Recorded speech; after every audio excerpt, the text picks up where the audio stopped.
Hello friends, तो आज हम आपको मिलाने वाले हैं क्लास 12th मैथ्स की बहुत ज़्यादा इंपॉर्टेंट थ्योरम से, जिसका नाम है रोले की प्रमेय, रोलेस थ्योरम। तो क्या नाम है उसका? रोले की प्रमेय, रोले थ्योरम। ठीक है, तो देखो जैसे क्वेश्चन इससे पूछे जाते हैं, जैसे फलन F of X equal to दिया गया X square plus 2x minus 8, X belongs to कितना है -4, 2 में रोले की प्रमेय को सत्यापित कीजिए। तो हमें इसमें रोले की प्रमेय दिखानी है, तो कैसे हम दिखाएंगे ये सब आपको बताएंगे, क्योंकि केवल एक वीडियो से मतलब केवल एक क्वेश्चन से ही आप सारे क्वेश्चन लगाने लगोगे, इसके जितने भी आते हैं। ठीक है, और इसका क्वेश्चन पूछा जाना एकदम तय है कि मान लो एग्जाम में पूछा ही जाता है, रोले की प्रमेय और माध्यमान प्रमेय का। तो इस वीडियो में आप रोले की प्रमेय को देखोगे और माध्यमान की प्रमेय भी हम बता चुके हैं आपको, उसकी लिंक आपको डिस्क्रिप्शन में मिल जाएगी। ठीक है, तो आपको रोले की प्रमेय आज दिखाने वाले बहुत आसान तरीके से। तो चलिए शुरू करते हैं। तो देखो बात हो रही रोले की प्रमेय की, तो रोले की प्रमेय में देखो क्या होता है, इसके कुछ मतलब बिंदु हैं जिन्हें आप याद कर लोगे तो आप रोले की प्रमेय बता सकते हो। तो कैसे बताओगे? देखो रोले की प्रमेय के लिए क्या है जरूरी कि एफ ऑफ एक्स जो हो वो संतत होना चाहिए ऑफ बी में। आप ये अभी सुन लो मतलब क्या क्या होना चाहिए, फिर आपको क्वेश्चन सॉल्व करके बताएंगे जिससे आपको ये समझ में आ जाएगा। ठीक है, तो एफ ऑफ एक्स क्या हो? संतत हो ऑफ बी में, अवकलनीय हो ऑफ बी में, और F of A equal to F of B हो, F dash C equal to 0 हो, और फिर जो सी की वैल्यू इससे आप निकालोगे वो ए ऑफ बी में अगर लाई करती है तो वो प्रमेय कौन सी होगी? रोले की प्रमेय होगी, रोलेस थ्योरम होगी। तो बहुत ज़्यादा आसान है, इन चारों पॉइंट को हम आपको समझा देंगे बहुत आसानी से। ठीक है, तो जब समझ में आ जाएगा तो ये एकदम मक्खन लगेगा आपको। तो चलिए समझाते हैं इसे। तो देखो मिलते हैं हम रोले की प्रमेय से। पहले क्या कह रहा है? एफ ऑफ एक्स संतत हो ऑफ बी में, अवकलनीय हो ऑफ बी में। तो देखो आपको दिया गया F of X equal to दिया है कितना? X square plus 2x minus 8, अंतराल क्या दिया है? -4, 2। यही है मतलब a, b।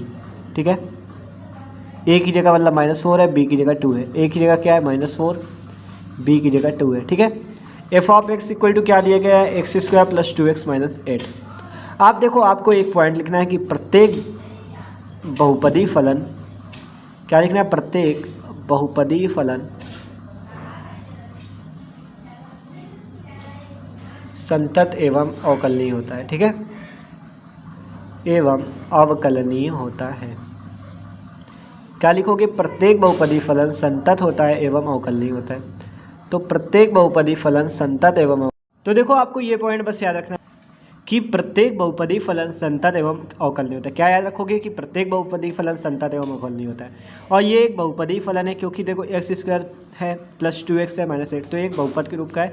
कितने घात का बहुपद है? 2 घात का, क्योंकि आखिरी घात 2 है तो 2 घात का बहुपद है। ठीक है, तो आपने पहले पिछली कक्षाओं में पढ़ा है कि एक्स स्क्वायर मतलब कि बहुपद क्या होता है। ठीक है, तो वही चीज़ लिखोगे कि चूँकि प्रत्येक बहुपदी फलन संतत एवं अवकलनीय होता है, तो और फिर एक लाइन और लिख देना कि अतः एफ ऑफ एक्स क्या है? बहुपद, वो संतत एवं अवकलनीय। अतः एफ ऑफ एक्स संतत एवं अवकलनीय है,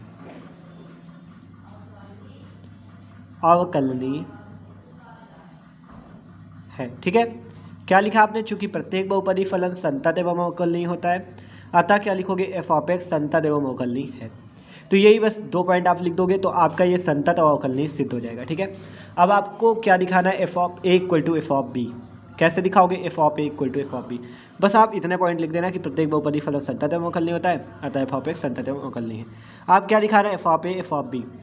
तो F of A equal to मतलब एक्स की जगह ए रखना है, ए का मान क्या है? -4, तो एफ ऑफ -4 आपको निकालना है। ठीक है, तो -4, तो एक्स की जगह कितना रखोगे? -4, तो -4 का स्क्वायर प्लस 2 × -4 -8, -4 का स्क्वायर क्या आएगा? 16 -8 -8, तो 16 - 16 इक्वल टू 0। देखो कैसे कि आपने F of X equal to रखा, F of X equal to रखा एफ ऑफ ए, मतलब एक्स की जगह ए रखा और ए का मान क्या? -4, तो -4 रख दिया। तो एक्स की जगह -4 रखा, पूरा क्वेश्चन सॉल्व कर लिया, कितना मान आ गया? 0। आप निकालते हैं F of B, F of B निकालते हैं मतलब कि एफ ऑफ 2 निकालते हैं। ठीक है, क्योंकि बी का मान 2 है। तो देखो F of X equal to X square plus 2x minus 8, तो 2 इसकी जगह रखो, तो 2 का स्क्वायर प्लस 2 × 2 -8, तो 2 का स्क्वायर 4 प्लस 4 -8, तो 8 - 8 तो इक्वल टू 0। तो एफ ऑफ 2 की वैल्यू कितनी आ गई? 0। तो अब हमने एफ ऑफ 2 की वैल्यू भी 0 निकाली, अर्थात एफ ऑफ बी। ठीक है, तो आप क्या लिखोगे? एफ ऑफ 2 इक्वल टू तो आ गया है हमारा एफ ऑफ -4 के, 0 के, एफ ऑफ -4 के। तो क्या लिख दोगे? F of B equal to F of A. तो आपने तीसरा पॉइंट भी सिद्ध कर लिया, कौन सा? F of A equal to F of B वाला। तो संतत भी सिद्ध हो गया, अवकलनीय भी सिद्ध हो गया, F of A equal to F of B भी सिद्ध हो गया। अब क्या दिखाना है, F dash C equal to 0 लिखना है। तो पहले एफ डैश एक्स तो निकालते तब तो सी से मिलेंगे। तो F of X equal to X square plus 2x minus 8। तो एफ डैश एक्स इससे निकालते एक्स डैश एक्स का मतलब अवकलन, तो एक्स के सापेक्ष अवकलन करने पर लिख दोगे, एक्स के सापेक्ष अवकलन करने पर। तो D by D x x square plus 2d by D x x minus D by D x 8। तो देखो एक्स स्क्वायर का क्या होगा 2x प्लस 2 इंटू एक्स का क्या हो जाएगा 1 माइनस 0 फिर 2x plus 2 F dash x, ठीक है। एक्स स्क्वायर का क्या है 2x और x का 1, ठीक है। तो 2x प्लस 2।